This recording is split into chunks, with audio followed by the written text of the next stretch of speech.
In this video, I'm going to cover post-workout must-have ingredients. Now, before you watch this video, make sure you also watch my 5 pre-workout must-have ingredients.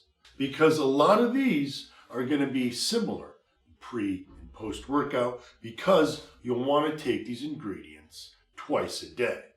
Now, the first and arguably the most critical post-workout ingredient, obviously, besides your protein blend, is branched-chain amino acids. Now, branched-chain amino acids are made up of leucine, isoleucine, and valine. Now here, in the post-workout window, leucine now becomes that true MVP that everyone's talking about. Why is that? Well, it's because leucine actually instigates muscle protein synthesis. It's like a key in the ignition of a car. It literally turns it on, and it's critical. We now know that you need a certain amount of leucine to fully get that car started. So make sure you're getting an adequate amount of leucine in your post-workout branched-chain amino acids. Now, that means let's talk about dosing and let's talk about ratios. Both are very important. Post-workout, you want to shoot for 5 to even up to 10. You don't really have to go to 10, but some people will, and you can. That's perfectly fine. But as long as you're taking that with your proper protein blend of fast and slow digesting proteins, then all you'll need is about 5 to 6 grams. But the ratio must be proper. Now, I've talked about that 2:1 ratio of leucine to isoleucine to valine in pre-workout. Here, we can raise the ratio a little bit just to get some extra leucine. Like I said, you really want to make sure you're getting enough of that leucine to turn on that ignition, which in this case is muscle protein synthesis, and that's how muscle grows. But you don't want to get carried away with these crazy 10:1 ratios where you have 10:1 of leucine to the other 2 amino acids. I would go as high as a 3:1. That way it's still in that recognizable ratio, but you're getting a little bit more leucine. Now, the second most critical nutrient, and again, talking about nutrients that need to be taken in multiple doses twice a day. And that ingredient is creatine. And my preferred form of creatine is creatine hydrochloride.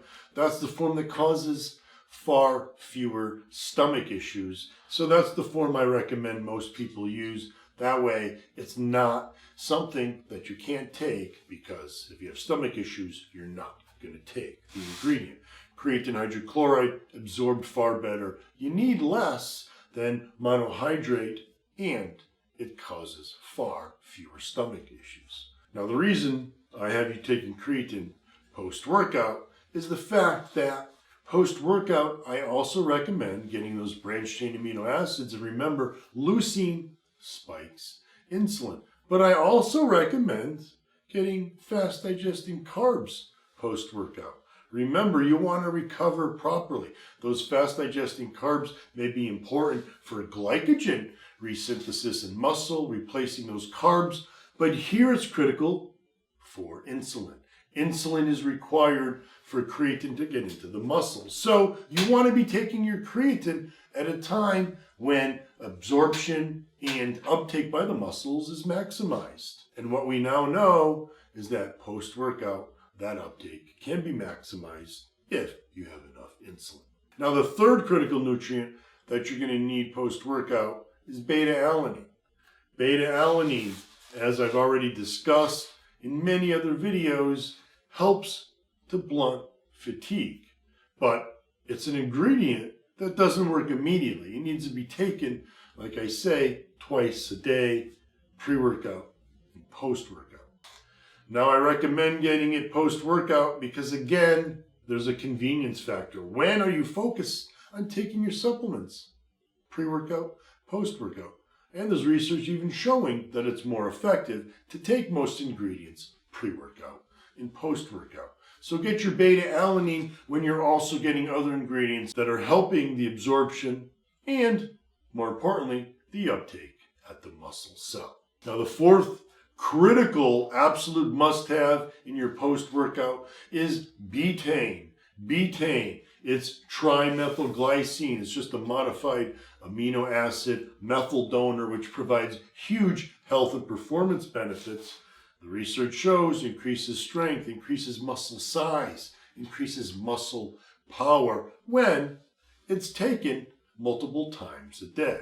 You want 1.5 grams, and I recommend getting that not only post-workout, but the other dose pre-workout, another 1.5 grams, because that's the dose that's been found to be effective in both the research lab and the gym. Now, those are the four most critical nutrients that you need for adequate recovery and results post-workout, but there's two others you should also consider. The first is L-carnitine, and the form I recommend is L-carnitine, L-tartrate, more absorbable form than plain L-carnitine, and that's the form that's been used in research to show it's truly effective. Why do I recommend it post-workout? Well, for one thing, it raises androgen receptors in muscle cells. Androgen receptors are what testosterone attaches to get its job done, muscle growth. So raising androgen receptors and having those higher post-workout can be effective when testosterone levels are at their highest. The other ingredient is glutamine. Now, glutamine is one of those debatable ingredients. It's an amino acid, essential amino acid, that is one of the highest in the body. Now, what happens with glutamine is that it's used by the intestines and the immune system. So, when you're training, it's a huge stress on the body. That gets your immune system fired up. Your immune system starts using up the glutamine, lowering the levels in the muscle. And what the research shows is that when glutamine levels are low, recovery and muscle growth don't happen quite as well. So how do you combat this? You take some glutamine after your workout. That way, the immune system, your intestines have enough of it, and the muscles are topped off too. So recovery and muscle growth can be maximized. That's what we're trying to do. Maximize results. Take glutamine post-workout, somewhere in a 3 to 5 gram dose. Now, what you want to be concerned about with glutamine is that a lot of people have stomach issues with it. So you can't take too much. That's why I recommend that 3 to 5 gram dose. Start off on the low end and you can raise it, but 3 grams post-workout will be adequate for most people just to make sure that those levels are topped off.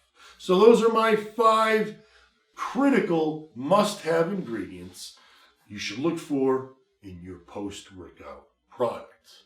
And as always, guys, stay Gym Army smart.